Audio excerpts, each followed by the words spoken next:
veux du pain? Tu veux du pain?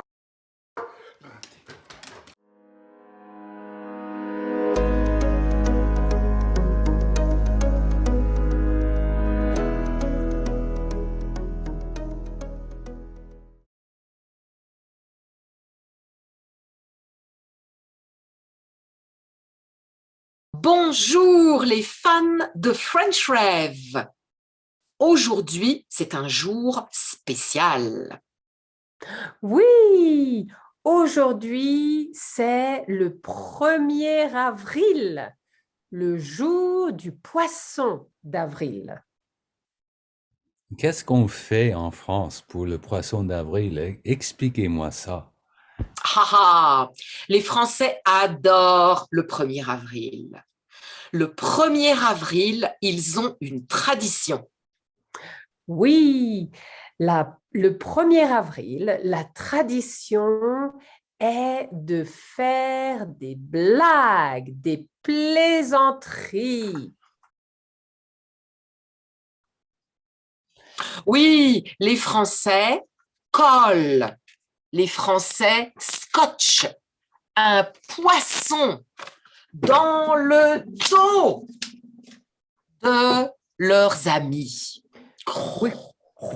Les Oui. Français pensent que c'est drôle de scotcher, de coller en secret un poisson dans le dos de leurs amis.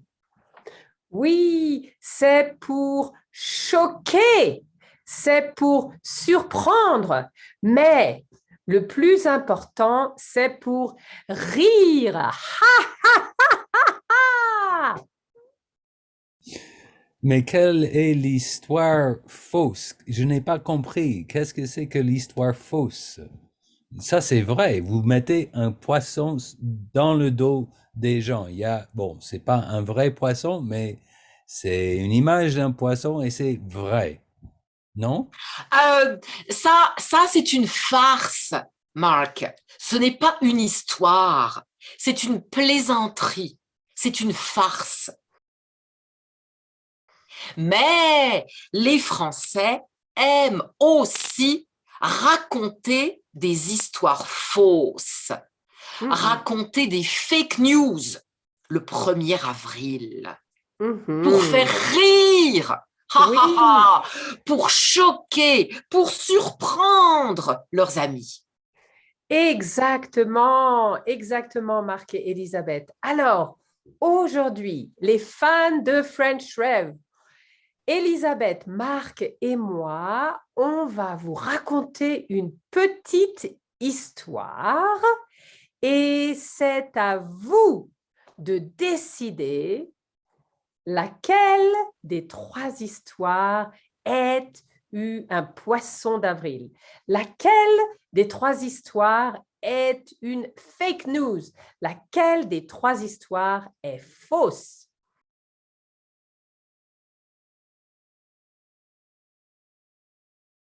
Oui, écoutez attentivement. Je raconte une histoire, Marc raconte une autre histoire et Sabrina raconte une 3e histoire. Écoutez bien et réfléchissez. Quelle histoire est fausse? Est-ce que c'est l'histoire d'Elisabeth? Est-ce que c'est l'histoire de Marc? Est-ce que c'est l'histoire de Sabrina? Quelle histoire est un poisson d'avril? Et si vous avez la bonne réponse, vous allez gagner un cours gratuit sur French Rêve.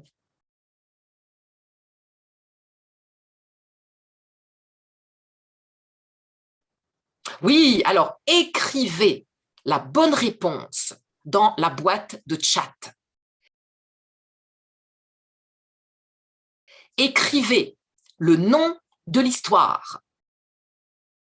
Et si c'est la bonne réponse, vous gagnez un cours gratuit de French Rêve. Wouhou! 3 personnes. 1, 2, 3. 3 personnes vont gagner un cours gratuit.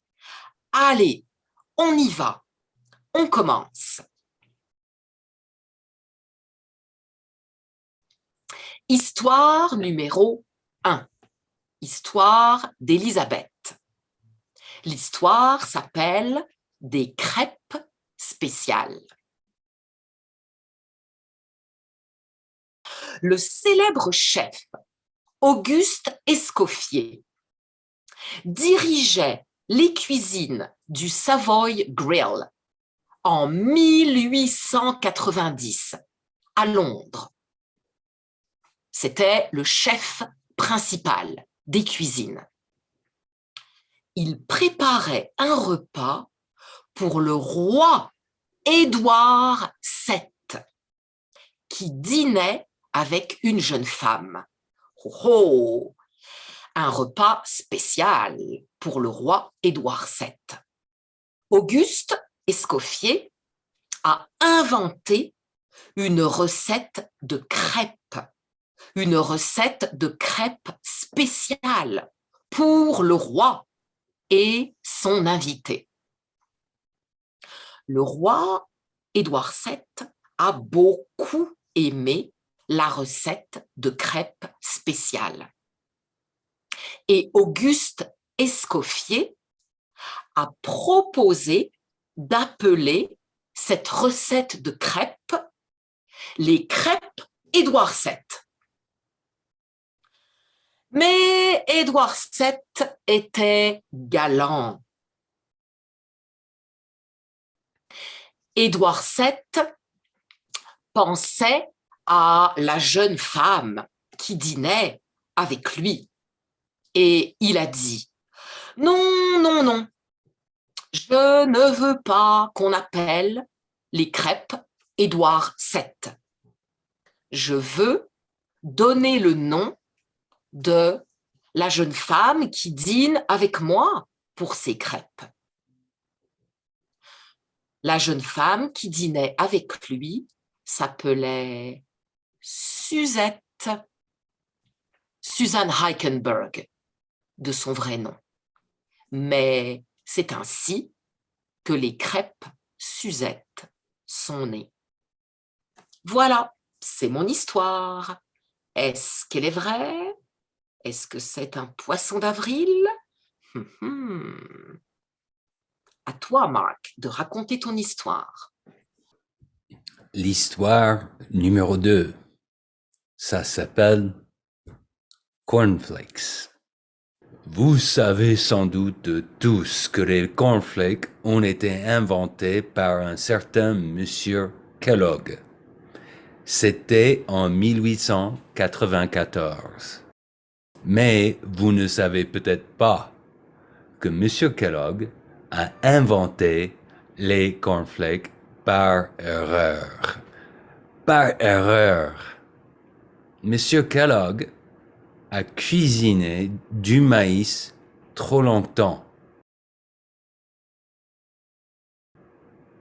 Par conséquent, le résultat n'était pas idéal. Mais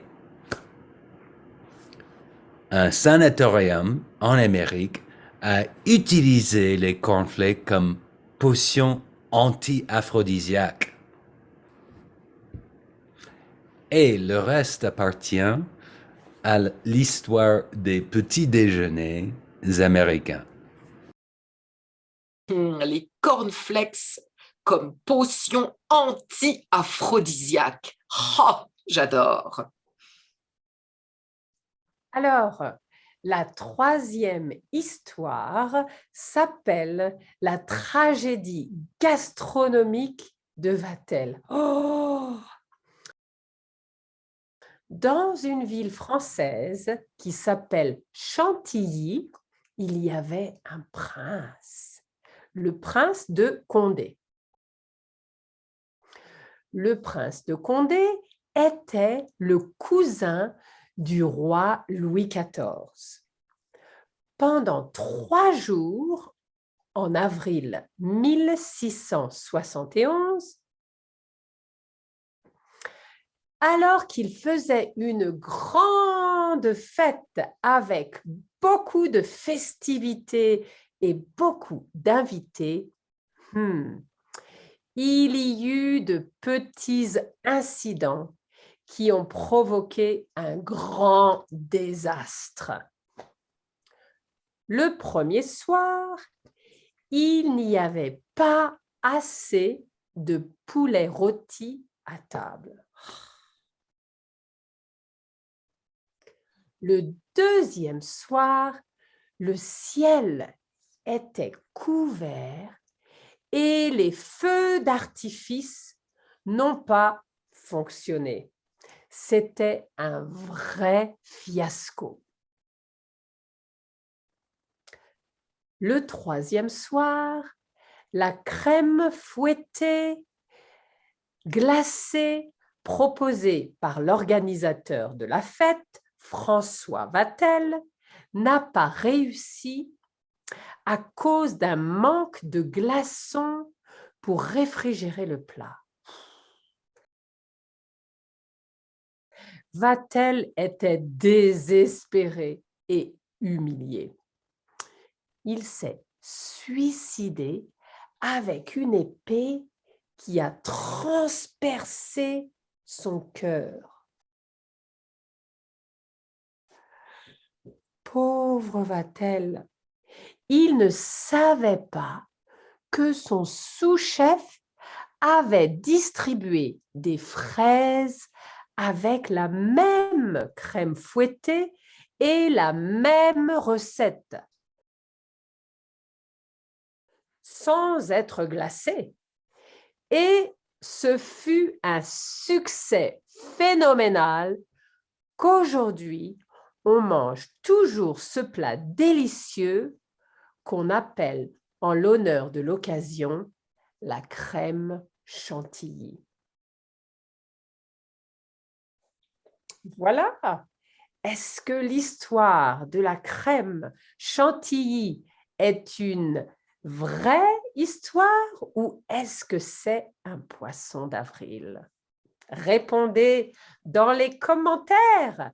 Qui de nous trois? Est-ce que c'est Marc? Est-ce que c'est Elisabeth? Ou est-ce que c'est moi, Sabrina, qui a raconté un poisson d'avril? Oui, quel est le poisson d'avril? Est-ce que c'est numéro 1, l'histoire d'Elisabeth, la recette de crêpes spéciale? Numéro 2, l'histoire de Marc, Kellogg's? Ou numéro 3, la crème gastronomique, chantilly. La crème chantilly. Numéro 3, la crème chantilly de Sabrina. Haha! Répondez vite, répondez bien et à très bientôt. Excellent poisson d'avril!